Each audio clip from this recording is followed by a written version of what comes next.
Our first 3:30 Eastern game this week is Michigan at Indiana on ESPNU.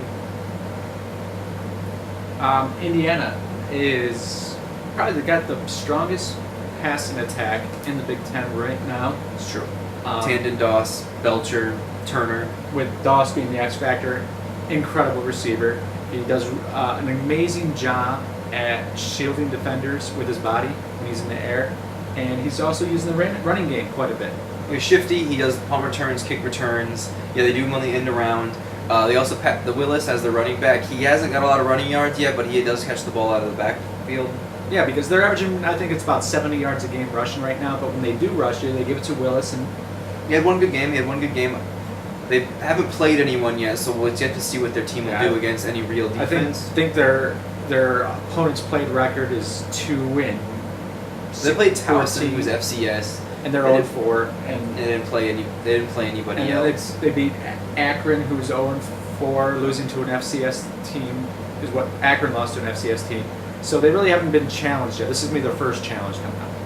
Well, speaking of their challenge is Michigan, and the only thing you got to know about Michigan is Denard.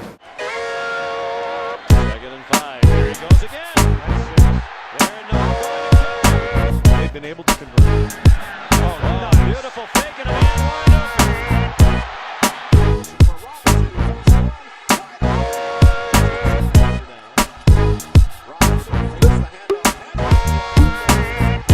Drive Robinson keeping it. Oh, losing one man, cutting back to the right. And he's got some speed.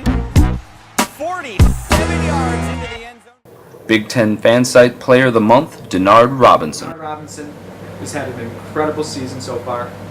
He's been pretty much accounting for about 90% of Michigan's offense. And thankfully, he's been very successful at that 90% because they had to outscore their opponents in order to win on multiple occasions. At Notre Dame, at UMass, let's not talk about that. 37. Yeah. But Michigan's defense has struggled. It's a young unit.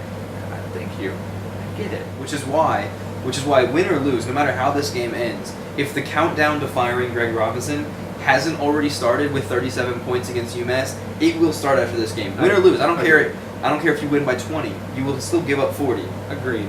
So, who do you have in this game? I'm taking Michigan because of Denard Robinson, and this game's been back and forth. Defenses can't stop them, so it'll come down to who has the ball last. And I think Michigan will have the ball last, and they can score the fastest. Yes. So I'm taking Michigan. I think the running backs, I think that the total package on offense will dominate Indiana's defense, and I think that Indiana won't be able to sustain it. Yeah, I'm picking Michigan too in this game. Not because I know it's weird because I'm a homer, but I'm picking Michigan in this game for the factor that we can score on every drive, and I'm not sure that Indiana can score on every drive. And now, the Game of the Week. This week's Game of the Week is number 11 Wisconsin at number 24 Michigan State, matching up Scott Tolzien and Kirk Cousins. Tolzien. Tolzien!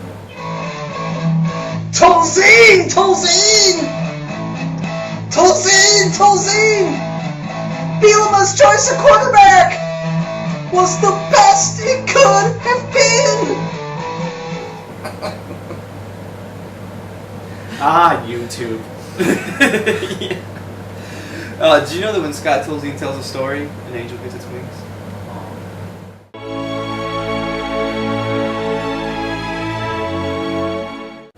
And just for the record, he is not a Wisconsin fan. No, I'm not a He's an Ohio State fan, but he's got Scott Tolzien's amazing. Just want to smell his hair. Like it's super bad. When the first time you look him in the eyes, it's like the first time I heard the Beatles. Sorry, dude. Anyway, so moving on. Looking at this game, Wisconsin at Michigan State. It's a good matchup. It's a fantastic matchup, and the way I look at it is you got Wisconsin's running game versus Michigan State's running game, and I think that's going to be the story of the game right there. Is which one can limit the turnovers and which team can get the most rushing yards in the crunch, and I think that's going to be the key of the game. And I'm really concerned because D'Antonio won't be on the sidelines. How will that affect Michigan State. Well, I think what's going to happen with D'Antonio coming back and being in the booth and Michigan State being at home, they're going to have like a lot of adrenaline, a lot of energy at the beginning, and they're going to come out and do well in the first quarter, first half. I look at them to drop off, to lose that energy, to kind of tire out a little bit. And I look at Wisconsin. When I think of Wisconsin football, I think of consistency. I think of quarterbacks like Scott Tolzien, running backs like John Clay, and the offensive line just powering through, and they'll be able to weather that blow. They won't be down by 21 at halftime or anything like that. And I think they come back, and I think that they control this game. They could be down 13 points at halftime and come back and win. That's Wisconsin football, right? Right. And one of the things I think about, everyone's talking about John Clay versus Greg Jones, and that's all well and good. But one of the things about Michigan State's defense hasn't really proven to me that they're that good. Everyone wants to talk about how good they are. They haven't played. Neither of these teams have really played anyone. Wisconsin almost lost to Arizona State, who then got destroyed by Oregon. Oh, they didn't get destroyed. They came back. I mean, junk time. Junk time. We're talking about junk time points. And Wisconsin, the story of special teams, this is all over the Big Ten. The story of special teams, Wisconsin gave up essentially 3 kickoffs for touchdowns. Absolutely. And the one kid saves the play by tackling the guy as the clock expires. That guy should have dove. Guy should have dove. You got to know how much time is left. But it's true. But then blocking the PAT to win the game shows like Wisconsin. That's the thing. Just calm. Even with those kickoffs going against them, they were calm, controlled, took care of things when they need to. And I look at Michigan State. I don't think calm, controlled, stick to it type of team. I think of Kirk Cousins throwing late picks. I think of fumbles. I think of mistakes. And that's why I'm picking Wisconsin this game, but not by much. I'm not picking them to blow it out. I'm picking them to come back, like I said. Yeah, they'll come back in the game. I think Michigan State will jump out to an early lead, and then I think that Wisconsin will come back, and I think they're going to win only by 3 points. All right, our last game of the week to discuss is Penn State at Iowa, 8:30 Eastern, ESPN 3. Both teams coming in this game are 3-1. And both teams have lost to a pretty decent non-conference opponent. I don't think Penn State lost to Alabama, defending national champions. Fantastic. Excellent defense, good running game. I don't take anything away from Penn State for losing this game at Alabama. A little bit of a shocker with Iowa losing to Arizona, but Arizona has proven last season and this season to be a pretty tough team. See, it is a shocker because of the way they lost. Yes. Alabama just outplayed Penn State. They're better than Penn State. Penn State's got a freshman quarterback. These are things that Penn State just couldn't overcome. The difference is that Iowa imploded. Yeah. Early on they did. They destroyed themselves. Blocked PAT, blocked punt, pick 6 in the red zone. So we don't really know if Stanzik can be the quarterback to lead them to a Big Ten championship or not. But looking forward to the Iowa-Penn State game, Penn State does not have an offense. Royster can't run the ball, and you can't rely on a freshman quarterback to lead you down the way. And that's why I don't think they're going to move the ball. Now, looking at Iowa, they only had 26 rushing yards against Arizona last year. And their running backs were hurt again. And Joel Hampton's out for the season. They don't have Wager this year. I just want to real quick and go back to Royster. Royster's having a terrible year, not what anyone expected. None. Came back and he's got 300 yards rushing in 4 games. And he got 180 of those in the last game. 140, 180, somewhere in that range. A very disappointing season so far for Royster. And maybe he gets it on track against Iowa. I don't think so. I don't think so. I think that line is just not moving. It's not moving defensive players out of the way. When on that theme, Iowa's defense had their worst game yardage-wise, 366 yards given up. They never gave that up last year. The worst game in a very long time. And I think that they woke up. I think that defense will be tremendous the rest of the year. They shut out their next opponent. They're at home. Adrian Claiborne and the defensive line are the best defensive line in the Big Ten, even though they haven't played like it yet. Yes. Ohio State's played like it, but this defense is ready to go. And I think that I don't think Penn State does anything. I think Iowa handles this game easily.